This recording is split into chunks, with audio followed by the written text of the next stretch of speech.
হ্যাঁ, সমস্ত নবীরাই আদম আলাইহিস সালামের আওলাদ, কিন্তু আদম আলাইহিস সালামের আওলাদের ভিতরে মুসা আলাইহিস সালাম হলেন মাইজা বলার মতো, কাউরে ছেড়ে দেন। খোদ রসুল সাল্লাল্লাহু আলাইহি সাল্লাম যখন মেরাজে যান, সহিহ মুসলিমের হাদিস, যখন রসুল সাল্লাল্লাহু আলাইহি সাল্লাম কোথায় যান? মেরাজে যান। জিবরাইল আলাইহিস সালাম এক এক জায়গায় নিয়ে যাচ্ছেন, আপনারা বিরক্ত হচ্ছেন? আচ্ছা, নিয়ে যাচ্ছেন, এক এক আসমানে যান, এক এক নবীর সাথে দেখা হয় এবং মুসা আলাইহিস সালাম পরিচয় করিয়ে দেন। প্রথম আসমানে দেখা হয়েছে হযরত আদম আলাইহিস সালামের সাথে।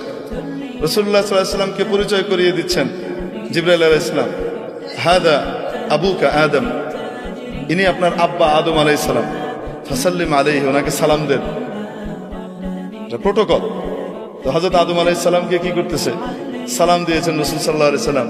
আদম আলাইহিস সালাম উঠে দাঁড়িয়েছেন, সন্তানকে সম্ভাষণ জানিয়েছেন, মারহাবাম বিন নবিয়্যিস সালেহ ওয়াল ইবনিস সালেহ, ও আমার প্রিয় সন্তান, ও প্রিয় নবী, শুভেচ্ছা, স্বাগতম।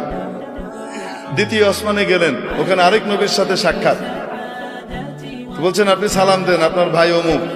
উনি সালাম দিলেন, উনি বলেন মারহাবাম বিন নবিয়্যিস সালেহ ওয়াল আখিস সালেহ।